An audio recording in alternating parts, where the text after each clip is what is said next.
a Deus, cantemos com muita alegria, dizendo que só o Senhor é Deus. Aleluia! Glória a Deus! Deus é bom e sabe amar. Amém? Voltamos novamente. A paz do Senhor. Seja bem-vindos. Glória a Jesus. Você que colocou seu copo com água, pode beber a água, tá bom? Beba a sua água crendo. Não beba a sua água assim, não. Beba crendo. Se tiver alguma enfermidade, já caiu por terra. E a vitória é sua, pelo sangue de Jesus. Quem está se esforçando e está entrando nessa live, quem está se esforçando e pegou a campanha desde o final, ou até mesmo você que não sabia da campanha, mas chegou agora, o Senhor está contigo e o Senhor vai te dar vitória, porque Deus, Ele não fica devendo nada para ninguém, né? Bendito é o nome do Senhor. Tem gente que chegou agora, a internet caiu, a gente voltou e nós terminamos de orar. Glória a Deus. Eu gostaria que você bebesse a sua água agora e tomasse posse da tua vitória, do teu milagre. Amém? Quem está conosco nesta manhã, nossa irmã Ione? Quem está conosco ali? Solange, Iracema, Luciana,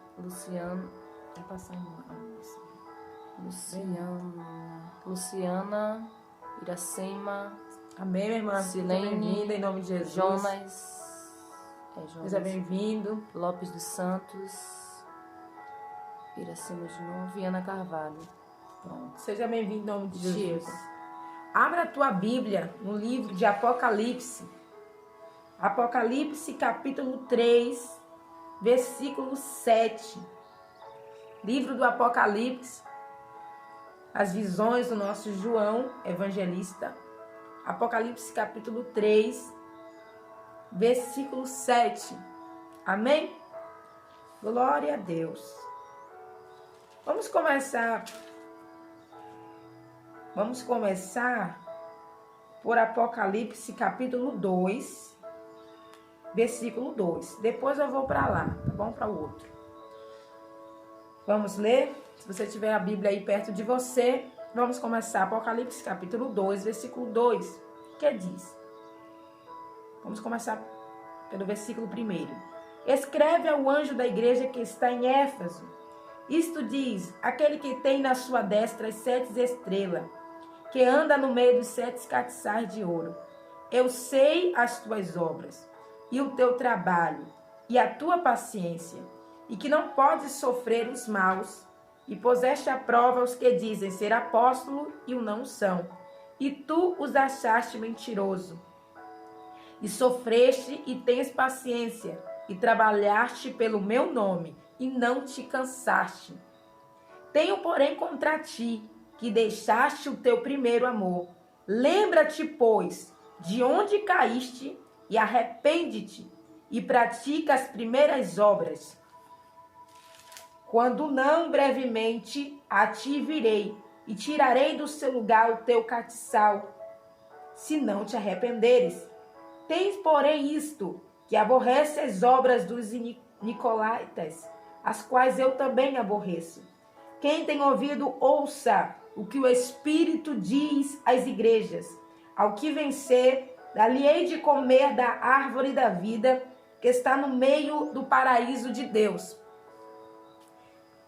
Você vê aqui que as 7 igrejas da Ásia, revelada para o João Evangelista quando ele foi lançado em uma ilha chamada Patmos. A Bíblia diz que por João pregar a palavra de Deus, ele é levado para esta ilha com o propósito de calarem, né? E o profeta, desde aquela época, os discípulos, os apóstolos, desde aquela época de Jesus, já sofria perseguições. E comigo e com você não é diferente. Mas mesmo na ilha de Patmos, preso, mesmo naquela situação sendo provado, ele continuou sendo guiado por Deus, porque nesta ilha Deus lhe revela, Deus começa a lhe dar visões maravilhosas e ele começa a escrever o livro do Apocalipse. Então Deus revela a João o livro do Apocalipse, as 7 igrejas da Ásia, ele escreve. E a igreja de Éfeso, que era uma igreja que tinha uma boa qualidade, mas também tinha uma má. Tinha algo que agradava a Deus, mas também tinha algo que não agradava a Deus. A igreja de Éfeso era uma igreja paciente, porém, era uma igreja que estava perdendo o primeiro amor. O tempo estava passando e o povo de Deus estava se deixando levar. O primeiro amor estava se esfriando. E a palavra de Deus diz que o Senhor, ele dá uma palavra de arrependimento, uma oportunidade.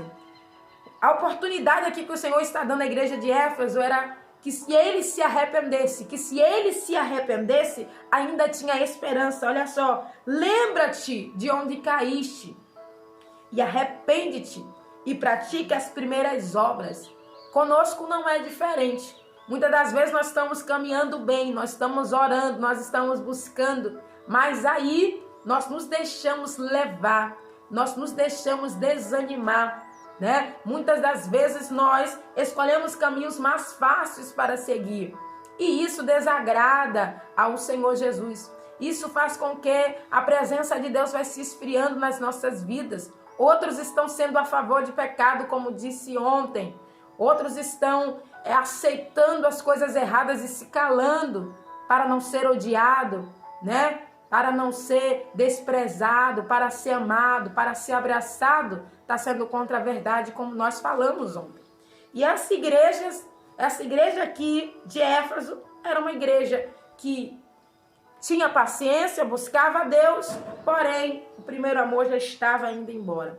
E eu te pergunto, você é o mesmo crente de antigamente ou você mudou? Você é o mesmo crente fervoroso? Você é a mesma pessoa que era daquele início quando você levantou a sua mão e disse, eu aceito Jesus? Você é a mesma pessoa ou houve uma mudança na sua vida? Sempre existe uma mudança, sempre a gente muda um pouquinho. E o maior problema é que a gente questiona por que Deus não está fazendo nas nossas vidas, por que Deus não está cumprindo promessa, por que Deus não está nos honrando. E eu aprendi uma coisa, quando Deus revela alguém e alguém passa uma profecia para você dizendo que Deus vai te honrar, que Deus vai fazer sobre a tua vida, e aquela profecia não se cumpre, não se realiza, o defeito não está no profeta. Não significa que a profecia não foi de Deus, não significa que Deus não falou, não. Significa que eu e você está fora da posição. Pode vir um profeta dos Estados Unidos da América, se ele passar algo para você, se você não entrar na posição, se nós não entrarmos no querer de Deus, se nós não ficarmos como soldados preparados, prontos, nós não vamos receber vitória nunca. E sempre vamos colocar os defeitos, vamos colocar os erros, vamos fazer tudo para questionar aquela profecia. Tudo que nós vamos fazer é culpar a profecia, é culpar o profeta. Porém, o maior erro, que as promessas não se cumprem, é de nós mesmos. Somos nós que estamos fora da posição. E o Senhor está dizendo, lembra hoje aonde você caiu e arrepende-te e volta.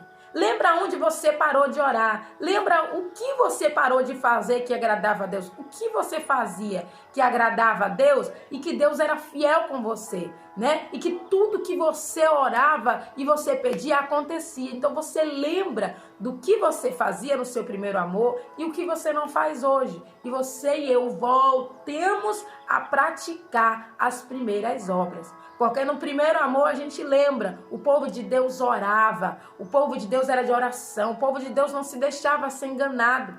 No primeiro amor, o povo de Deus, quando passava nas ruas, as pessoas diziam, um dia eu vou ser crente, porque o mundo olhava para nós como referência, o mundo olhava para nós com respeito, com temor. As pessoas tinham até medo de se levantar contra profeta naqueles tempos do primeiro amor. As pessoas, quando você chegasse na casa de um irmão para orar, ele poderia ser afastado. Ele poderia ser um irmão que não fosse evangélico, católico. Se ele tivesse sem camisa, ele colocava a camisa em reverência, em respeito a Deus na tua vida. Mas hoje, o primeiro amor tem se esfriado. O povo está escandalizando o nome do Senhor. Está sendo a vergonha do evangelho. E hoje nós estamos perdendo, infelizmente, o respeito das pessoas. As pessoas hoje olham para para um missionário e não valoriza mais, não respeita mais. Até porque todo mundo hoje quer ser pregador, como eu disse ontem, quer ser pastor, quer ser missionário. É tanto pastor saindo hoje, é tanta igreja, mas quando você vai ver como está aquela pessoa, como é o testemunho, não tem testemunho, não tem nada que represente que aquela pessoa tem uma chamada, que aquela pessoa merece respeito, não tem. Então o amor de muitos estão se esfriando, e quando o amor se esfria, quando a presença de Deus vai embora, o homem não tem nada mais. A única coisa que o homem tem é a presença de Deus. A única coisa que a mulher tem é a presença de Deus. Se ela perder a presença, se ele perder a presença, ele pode ter o melhor carro, a melhor casa, ele pode ter tudo. Ele sem a presença não vale nada, não tem nada. Então, o povo de Deus está se deixando levar, assim como essa igreja em Éfeso estava se deixando levar. Então, o Senhor adverte o povo através de João. João escreve e envia, manda enviar a carta à igreja de Éfeso. Deus estava dizendo, lembra de onde você caiu e volta. Nesta manhã Deus está dizendo para você, lembra aonde foi que você caiu e volta. Volta a orar, volta a jejuar, volta a buscar, volta a ter santidade. Mas missionária, todo mundo faz, todo mundo não, mas você não é todo mundo. Seja diferente. Ah, missionária, mas todo mundo usa. Nós estamos vivendo em uma geração que se alguém fazer uma coisa errada, todo mundo aprende, né? A maioria aprende, a maioria pega como exemplo, pega como referência, mas é difícil pegar referência às coisas boas. Aí eu tô vendo aquela irmã ali usando isso, fazendo aquilo, eu vou fazer também, porque ela é usada por Deus, eu vou fazer. Porém, ser usado por Deus não significa que é ser salvo. E eu já disse isso aqui. Então que nós viemos se lembrar de quem éramos. Porque se o povo de Deus for fiel, Deus vai ser fiel com ele. É bíblico, eu provo isso na palavra de Deus, no livro de Apocalipse, capítulo 3, versículo 7. Olha só a diferença de quem é fiel para quem não é fiel. Apocalipse capítulo 3, versículo 7, se você puder acompanhar na sua Bíblia, diz assim, ó. Ao anjo da igreja que está em Filadélfia, escreve, isto diz o que é santo, o que é verdadeiro, o que tem a chave de Davi, o que abre e ninguém fecha, e fecha e ninguém abre. Eu sei as tuas obras, e eis que diante de ti pus uma porta aberta, e ninguém a pode fechar. Tendo pouca força, guardaste a minha palavra e não negaste o meu nome. Olha só quem é fiel a Deus, que diferença. Aqui o Senhor está falando para a igreja em Filadélfia, a igreja de Filadélfia. Ao anjo da igreja que está em Filadélfia, escreve, eu sei as tuas obras, e eis que diante de ti pus uma porta aberta. Para quem é fiel, Deus honra. Para quem é fiel, Deus também é fiel com ele. Deus jamais vai te deixar, né, desamparado se você for fiel à palavra dele, se você for fiel a ele. E esta igreja, ela era uma igreja pequena, mas era uma igreja fiel. Era uma igreja santificada. Uma igreja que mantinha a sua fidelidade em Deus. E é isso que nós precisamos voltar. Nós precisamos voltar à igreja que se santificava, a igreja que orava, mas a igreja também que ao mesmo tempo vigiava, a igreja que falava pouco. E quando eu falo igreja, eu não estou falando das paredes onde você vai cultuar, ali é templo, eu estou falando de igreja que somos nós somos igreja, aqui é igreja, porque nós estamos reunidos para buscar a Deus, por mais que seja em uma live, mas não deixa de ser igreja, porque é quando nós nos juntamos, somos igreja. Então, a igreja fiel, a igreja de Filadélfia, o Senhor dizia, eu sei as tuas obras. Nessas palavras, o Senhor está dizendo, eu sei, eu conheço e eu vejo o que você faz de bom e o que você faz de mal. Tudo que você faz, eu estou no controle, eu estou vendo tudo. Então, eis que diante dessa igreja que é fiel, ele abre porta. E a porta que ele abre, minha irmã, ninguém pode fechar. Não tem ninguém que atrapalhe os teus sonhos, os teus projetos, os teus planos, nada. Ainda que se levante, cai por terra. Se tiver inveja, pode até se levantar com inveja, com calúnia, com fofoca, com perseguição. Pode até tentar roubar os teus projetos. Mas se você for fiel a Deus, Deus não vai deixar Satanás triunfar sobre as tuas finanças, sobre a tua vida sentimental, sobre a tua vida espiritual, não. Então eu conheço as tuas obras. Eu sei o que você faz, tanto de bem quanto de mal. Mas quem está pesando mais nesta manhã, né? O que quem você está alimentando mais na tua vida? É a santidade ou a desobediência, né? Quem você alimenta mais? Você tem andado mais em oração ou você tem vivido mais na carne? Então, quem você alimentar mais vai ficar mais forte. Se você ora, você alimenta o teu espírito. Se você jejuma, você alimenta o teu espírito. E se você não ora, não busca, não jejuma, não lê Bíblia, você está alimentando a sua carne. Se você fala mal dos seus irmãos, você está alimentando a sua carne. Você está sustentando a sua carne. Então, quem você alimentar mais, vai ficar mais forte. Se você é uma pessoa de oração, se você é uma pessoa de busca, é uma pessoa que fala menos, é uma pessoa que vive sempre ali lendo a Bíblia, sempre buscando a face do Senhor, se aproximando de Deus, quem vai estar mais forte? O seu espírito, porque é ele que está sendo mais alimentado. Então é isso que nesta manhã você tem que entender. Me empreste os seus ouvidos e ouça que o Espírito Santo diz às igrejas. Então a porta que ele abrir, ninguém vai poder fechar. E a porta também que ele fechar, ninguém vai poder abrir. Eis que eu farei de ti, eis que eu farei aos da sinagoga de Satanás, aos que se dizem judeus e não são, mas mentem. Eis que eu farei que venha e adore prostrado aos teus pés e saiba que eu te amo. Aqui está falando de pessoas que dizia que era judeus, mas não era. Dizia que era crente, mas não era. Nós estamos vivendo em meio a uma geração que muitos estão no nosso meio. Muitos estão no meio dos crentes. Muitos dizem ser dos nossos, mas não são. A Bíblia diz que nem todos que dirá Senhor, Senhor entrará no reino de Deus. E cuidado você, que todas as igrejas que se abrem, você está dentro. Todo lugar que está ali cantando, você está. Todo lugar que tem revelação, você vai. Cuidado, porque nem todos que dizem Senhor, Senhor, significa que é do Senhor. Nem todos que estão no nosso meio, significa que é dos nossos. Quando eu estava comentando com a minha mãe acerca do vídeo que eu vi, o rapaz dizendo que perguntaram a ele, quando você saiu da igreja, o que foi que aconteceu? E ele disse, foi a melhor coisa que me aconteceu. Minha mãe me fez lembrar que a Bíblia é clara em nos dizer que muitos estariam no nosso meio, mas não seria dos nossos. Muitos estão dentro da igreja, muitos estão no evangelho, mas vai ser da perdição. Eu não sei se vocês sabem disso. Que muitos estão no nosso meio, mas naquele grande dia vai se perder. Olha o Yuri aí, ó, seu irmão. Oi, Yuri.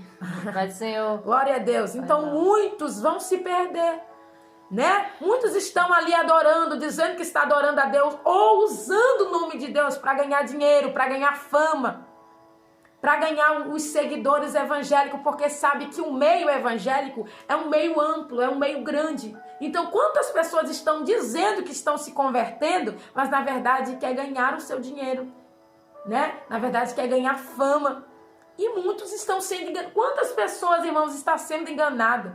Quantas pessoas estão sendo confundidas porque não busca mais a presença de Deus? Quantas pessoas estão indo por conselhos que não vêm de Deus porque não lê mais Bíblia? Né? Quantas pessoas ouvem uma profecia e vem atribulado, vem turbado, porque não busca mais a presença. Então quem busca a presença de Deus, ele jamais vai ser enganado, ele jamais vai ser confundido, vai ser envergonhado, porque a presença de Deus, porque Jesus, porque Deus não vai deixar esta pessoa ser enganada, claro, se essa pessoa buscar a Deus. O que mais?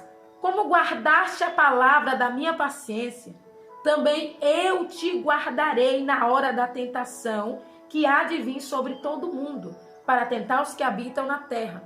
Então, se você guarda a palavra de Deus, se você é uma pessoa que tem paciência, se você é uma pessoa que ora, que busca a presença de Deus, o Senhor vai te guardar na hora da tentação.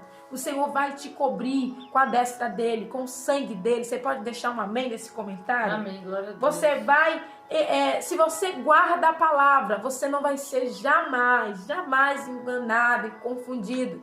O nosso salmista Davi, eu nunca esqueço, eu gosto dessa palavra, que ele diz: eu escondi a tua palavra no meu coração. Quando a gente esconde algo, é porque a gente não quer que ninguém tire, que ninguém roube, que ninguém tome.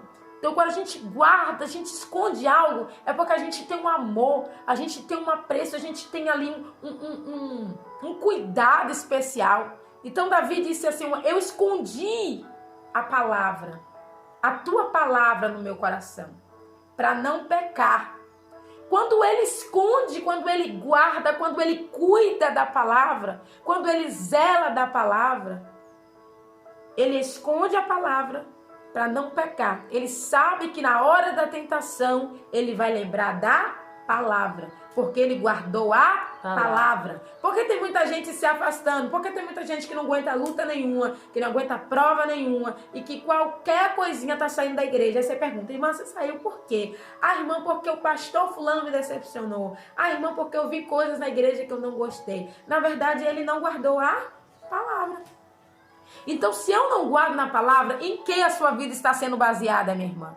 Em que a sua vida está sendo baseada? Sua vida está sendo baseada na vida dos outros? A sua vida está sendo sustentada na vida do pastor? Você baseia a sua vida, a vida do seu líder?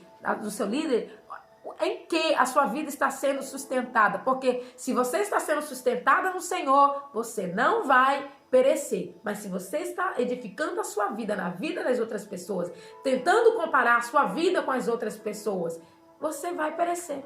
Tenha Jesus nesta manhã como a sua única referência. Você pode olhar para mim e dizer: ah, missionária, Deus é Deus na sua vida, eu honro a Deus na sua vida, eu glorifico a Deus, você é uma referência. Mas jamais você tem que colocar eu na tua vida como a sua principal referência. Coloque Jesus, porque ele é o único santo, ele é o único que nunca vai te decepcionar. Então, guarde a palavra para na hora da tentação você lembrar dela. E é ela que vai te alimentar, que vai ser o teu alimento diário até a vinda de Cristo. Então, quando ele guardou a palavra, quando ele escondeu a palavra, ele teve cuidado de esconder a palavra na hora da tentação, das lutas, das dificuldades. Que Davi não sofreu pouco, não. Davi sofreu foi muito, viu? Desde aquele tempo lá, que quando ele cuidava das ovelhas, que o pai apresentou os irmãos dele no lugar dele, já era uma luta que ele vinha passando com a família. Porque a maioria das pessoas não foca nisso, né? E depois ele começa a andar na casa do rei Saul. E o rei Saul tem ele como filho e ele e o rei Saul como pai, aquela amizade ali. Mas aí Deus começa a honrar Davi. Quando Deus começa a honrar Davi, quando Deus te honra, minha amada, quando Deus te honra, meu irmão, até as amizades você perde. Porque isso começa a causar um incômodo nas pessoas. Isso começa a causar uma inveja, né? Quando Deus começa a cumprir as promessas deles na tua vida, você vai se destacar. E muitas pessoas não querem que você se destaque. Muitas pessoas não querem ver Deus te honrar. As pessoas estão ali do seu lado enquanto você não tem nada. As pessoas estão ali com você enquanto você... Mas quando Deus começa a te honrar, começa ali a crescer o olho. Então Davi, ele era um homem de Deus. Deus disse que ia honrar e Deus honrou. E quando chegou o momento de Deus honrar, ele começou a incomodar as pessoas. A primeira pessoa que fica incomodado é Saul, que Davi tinha como pai.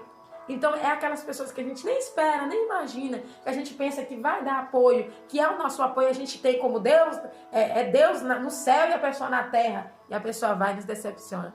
Então quando Davi está vindo da guerra, as pessoas, a multidão, as pessoas, a vizinhança, segura Davi e começa a levantar Davi. Todo mundo pega Davi no colo e começa a levantar. E as pessoas começam a gritar em uma só voz: Saul matou 1000. Mas Davi matou 10.000. E fizeram dali uma canção de guerra. Saul matou 1000. Davi matou 10.000. Vamos, Ione. Saul matou 1000. Saul matou 1000. Davi matou 10.000. Vai. Saul matou 1000. Davi matou 10.000. E aí o que acontece? Virou uma canção de guerra. Saul, olhando de longe, sentado, vendo aquela situação, ele pensa com ele mesmo: mas quem é o rei aqui sou eu. Então ele começa a se incomodar. As pessoas começam a ter inveja. Então a inveja começa a entrar no coração de quem dizia que amava Davi. Então é isso que acontece. Mas quando a gente guarda a palavra, a gente consegue vencer todas essas tribulações. Saul persegue Davi, Saul tenta matar Davi, mas Davi ali, confiando em Deus, a palavra que estava guardada no coração de Davi estava sustentando Davi até o final. Verso 11 diz: eis que venho sem demora, guarda o que tens, para que ninguém tome a tua coroa. Satanás quer roubar o que você tem de mais precioso, que é a tua salvação. Satanás, ele não quer estar no inferno sozinho, ele quer levar muita gente com ele. E o propósito dele é roubar de você o que você tem de melhor. O propósito dele é tirar esta oportunidade que o Senhor Jesus nos deu, que é a oportunidade de salvação. Para Satanás não tem mais salvação, não tem mais jeito. E ele quer que aconteça isso com a humanidade, com o ser humano. Mas a palavra de Deus diz: guarda o que você tem nesta manhã. Guarda o que tens. Não deixe Satanás roubar esse privilégio de servir a Deus. Não deixe Satanás roubar esse privilégio de você adorar a Deus. É por isso que eu sempre digo, minha mãe também sempre diz: quando você for para louvar, louve com coragem, com vontade, com fé. Eu me lembro de uma irmã que ela teve uma oportunidade, e aí ela cantou, e quando terminou e chegou a minha vez de eu pregar, eu chamei ela na frente, eu disse: minha amada, Deus quer que você louve. Sabe aquele louvor revoltado com Satanás? Você já viu, irmão, uma pessoa revoltada com o diabo? Uma pessoa revoltada querendo, querendo ali ser salvo, querendo o céu. A pessoa canta determinada. A pessoa canta com a fé. A pessoa com força, com coragem. Eu me lembro uma vez que eu estava sofrendo tanto em um lugar. E eu sofria tanto, que no dia que eu tive a oportunidade, eu acho que eu não cantava, eu falava. A música não saía cantando, a música saía falando. Sabe? Aquele louvor que você empaquita. Por quê? Porque eu estava revoltada com Satanás. Eu estava revoltada com aquela situação. E eu queria adorar a Deus naquele dia. Sabe aquele louvor que diz assim: pode ser o último culto, adore? Sempre dê o seu melhor para Deus. Satanás quer roubar o privilégio que você tem. Esse momento que a gente está tendo aqui, é um privilégio. Quantas pessoas, você já parou para pensar quantos já desceu a sepultura hoje? Só esse tempinho que a gente está aqui, muita gente já morreu. Muita gente já desceu a sepultura hoje. Só esse tempo que a gente parou aqui. Só que esse é um privilégio. Você que está chegando, é um privilégio. A gente levantou 6 da manhã, 5h20, a gente está de pé para se preparar tudo aqui para estar orando pela tua vida. É um privilégio estar aqui. E Satanás, ele quer roubar isso. Satanás quer que você fique como a igreja de Éfeso, uma igreja que o primeiro amor se esfriou. Satanás quer que você se acomode, que você aceite o pecado, que você tolere o pecado na tua vida. Mas o sangue de Jesus tem poder sobre a tua casa, sobre a tua vida e sobre a tua família. Guarda o que você tem, guarda a santidade, guarda a fidelidade, guarda o que você tem para que Satanás não roube, não tome aquilo que é de melhor na tua vida. Versículo 12 diz assim: a quem vencer, eu farei coluna no templo do meu Deus, e dele nunca sairá. E escreverei sobre ele o nome do meu Deus, e o nome da cidade do meu Deus, a nova Jerusalém que desce do céu, do meu Deus também o meu novo nome. O Senhor está dando um novo nome para pessoas nesta manhã. Você crê? O Senhor está te dando um novo nome. Ainda que Satanás disse que não tem jeito, que não tem solução, que para você não tem mais nada. O diabo muitas das vezes ele determina algo sem Deus mandar. Muitas pessoas até dizem assim: para aquele fulano ali não tem jeito não, né? Para aquele ciclo. Glória a Deus.